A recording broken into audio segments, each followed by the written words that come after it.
Everybody, welcome to Stamping with Melva. I'm Melva Peters and I'm an independent Stampin' Up! Demonstrator in British Columbia, Canada. And you can find me online at stampingwithmelva.com. Sunday today and every Sunday at 12 noon, I jump on and share a project with you. And today I'm going to use a stamp set that I pulled from the annual catalog. I love this stamp set. In fact, I love anything citrus. It's called Sweet Citrus and it is a hybrid embossing folder bundle, which is so much fun because you can emboss, stamp, emboss, and cut the pieces out, which is really cool. So I'm going to do a card today. This is two-step stamping, and so I want to give you a few tips and tricks around two-step stamping. So maybe it'll make it a little easier to do. Some people find a little frustrating with the stamps to get them lined up, but hopefully some tips and tricks will help. Hey, Catherine, welcome. All right, so now let me get this. Hopefully it'll come into focus. Still trying to figure out what's going on here with that. It gets into focus eventually. So this is the Sweet Citrus there. I think that's better. Stamp set. Like I said, it is a photopolymer stamp set, and this is two-step stamping. So you have the images to stamp the rinds as well as the insides of the fruits, some leaves, some really cute little sentiments, and some flowers. These images are at 85%, so the actual stamped images are quite a bit bigger than this. And then, as I said, this is a hybrid embossing folder. So you have this great embossing folder with all the fruit and leaves on it.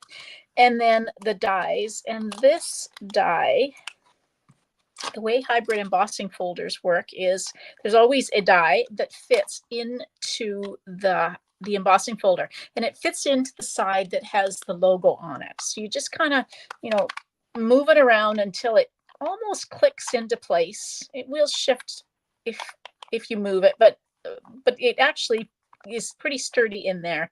And then when you've got your images stamped, I just use this, you put your piece of paper over and run it through the Stamp and Cut and Emboss machine like you normally would to emboss. And now the images are not only embossed, but they are stamped and cut out. So we'll do that with these. Okay, so I'm going to make grapefruits today. I thought a card in Flirty Flamingo would be really pretty. So I've got a card base that is 4 1/4 by 11, and I've scored it already at 5 1/2. This was one of mine, my ones that went in. I cleaned out a whole bunch of cards, bases, and kits that I had a while ago, and this was one of them. So 4 1/4 by 11, scored at 5 1/2. And always fold into the mountain or the raised line to get a nice fold on your card. Okay, and then I cut this piece of Flirty Flamingo that's 4 inches by 5 1/4. I embossed it using that embossing folder, just like you would a normal. This is a 3D embossing folder, so we just have this really nice texture to the front of our card. Okay, so I also cut out using one of the scallop contour dies. These are one of my absolute favorite sets of dies. So these actually coordinate with the color and contour stamp set. But I love them. They're kind of one of my go-to sets of dies when I need rectangles. And so I've used the second largest and cut out that shape. So that'll go on the front of our card like that. Kind of covers up that embossing, but you can still see it.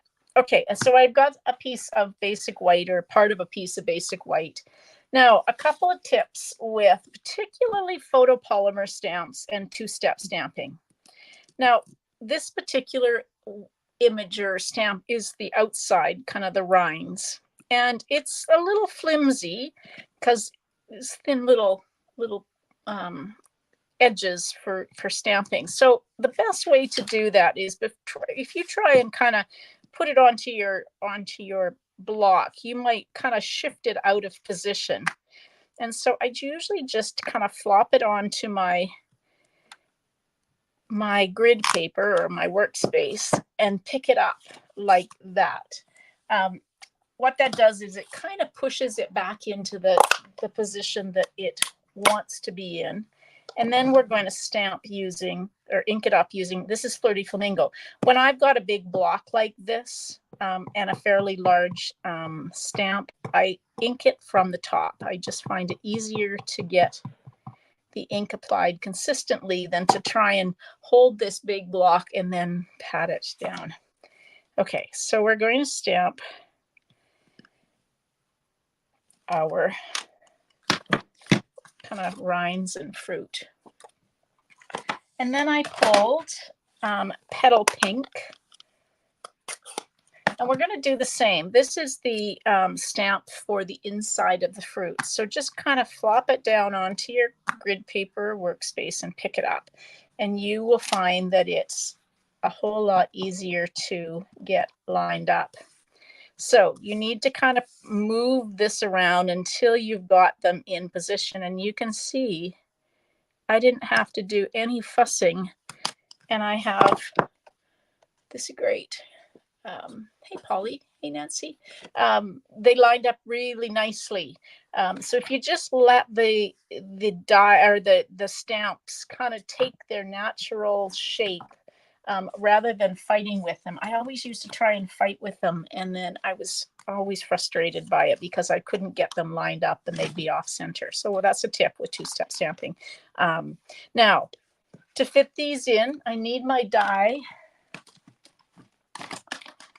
because we're going to emboss and cut. Now, if I can get this in here, there we go. One of the tricks is you need to kind of position these. I'm going to just cut this in off so I'm not fighting with a whole piece, large piece of paper. Okay, get that into position again till it doesn't shift. There we go. Now, hold that. And you want to kind of put it. Now, I find working from the top, but I can see through my there we go. I can see the image through the back of mine. You probably can't see that. So I'm just going to take that, and that's not too bad. So if you turn it, don't open it up because your die might shift, but you can just take, I haven't got this closed completely. You can just take and shift your paper. Hopefully I can do this. Shift your paper around until you get it lined up with the die. And part of my issue is my paper's still a little bit big. I'm going to cut a corner off. That's one of the things is trying to get this so that it's you can turn it the shape of your paper. So now I've got lots of room kind of to adjust my oh, and I did a much better job there. So I can just kind of shift it, and that's not too bad.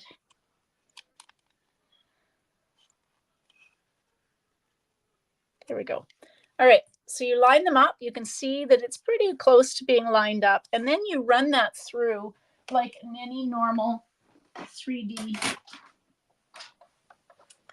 embossing folder. So you need just your platform number 1, and then you put the embossing folder on, and then this gray platform number 4. So that's a standard sandwich for your 3D embossing folder.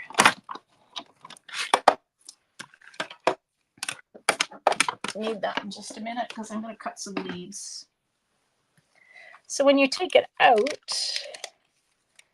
you have these, and you might not be able to see them. Oh, can you see the embossed? Oh, it's out of focus. Come on, back into focus. There we go. Can you see that embossed? It's just so cool, nice texture. So you've got the embossed.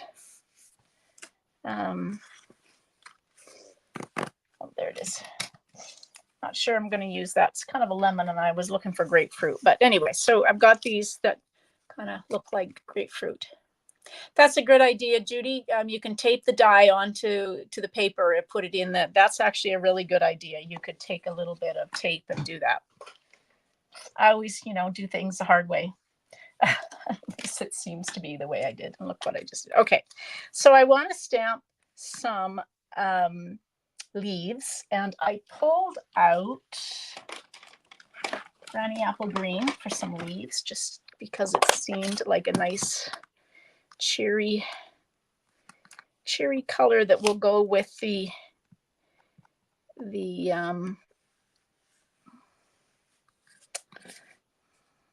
need myself much room with the Flirty Flamingo and Petal Pink. So I'm just going to stamp a couple of sets of leaves, and in the die there are 2 dies for the leaves, which makes it really handy. So I can cut both of these out at once, and I've got just a little piece of Post-it note tape to hold my die in place like that.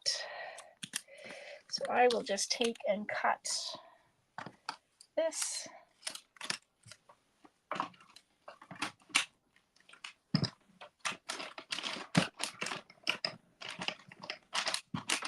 I like it when there are 2 dies for little things like leaves. It just makes projects go much quicker. There we go.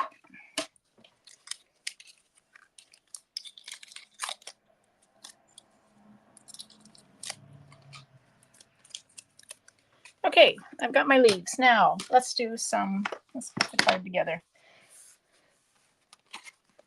So I've got my my rectangle, and I got the sentiment that says "Have a zesty birthday." So I'm going to stamp my sentiment down here at the bottom.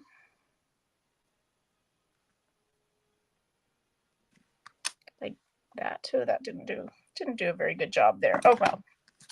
Guess I could turn it over and tell people. I tell my customers always that they can just turn their card. Now, one thing to remember when you're stamping, that's much better. When you're stamping with photopolymer stamps, hey Sharon, no worries, you can always watch. When you're stamping with photopolymer stamps, you should stamp on something that's got some cushion to it. Now I have some grid paper here, so it works pretty well. But if you don't have grid paper, this is half of a piercing mat that I just took and cut in half, or you can use the full piercing mat. And if so, stamp on something that's cushiony, and you will find stamping with photopolymer stamps much easier. Now I pulled some, this is the Petal Pink ribbon that goes with the Ribbon Duo combo.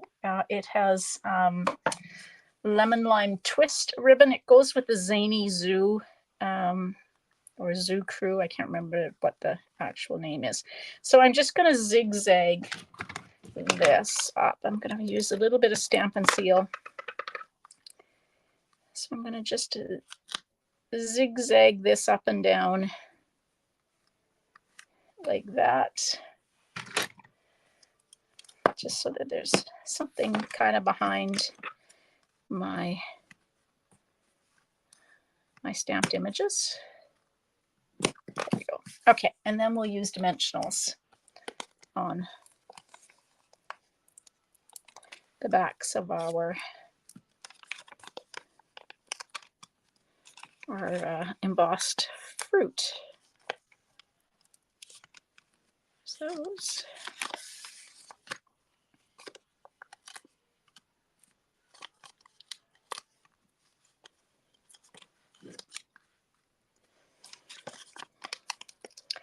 Okay, I'm going to just do the 3 for now. I'll decide if I want that one that looks like a lemon. Since I was going for grapefruit, I was kind of thinking maybe I would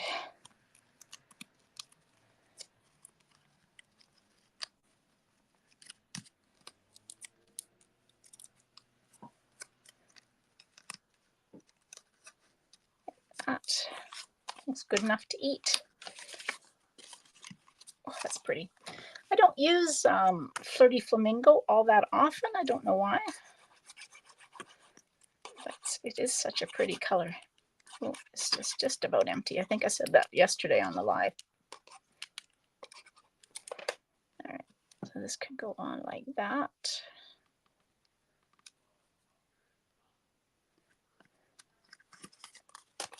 And then this, when I have it embossed, yeah, that definitely needs to go because it's pretty empty. Let's,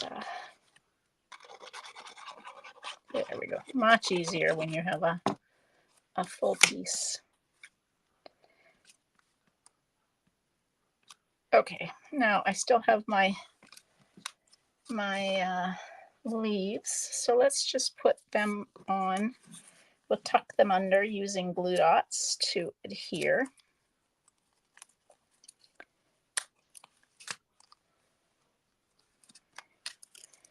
I could have stamped one more, but that's okay. We'll just use the two.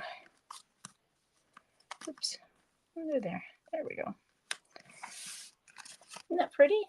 Nice, refreshing card. No, I thought I did. Yes, I did. I grabbed the Blooming Pearls. They come in gold, Pretty Peacock, Garden Green, and Petal Pink. So I thought that they would go nicely on this card if I use the Petal Pink ones. So these are in the September to December mini catalog, and they are being carried over. So that's really lovely because they're so pretty. There we go. Some Petal Pink ones. And what else was I going to do on the front of this card? Maybe that's everything. Okay, so I still got my piece. This is 4 inches by 5 1/4. So what I'm going to do is see if I can ink up and just get the one. Yeah, so I've just put that on the corner, and then we'll bring back the Petal Pink and just get that one. So now I've got a grapefruit on the inside. How did my craft fair go? Oops. My craft fair went okay. Thanks for asking, Sharon. I was certainly very tired at the end of it.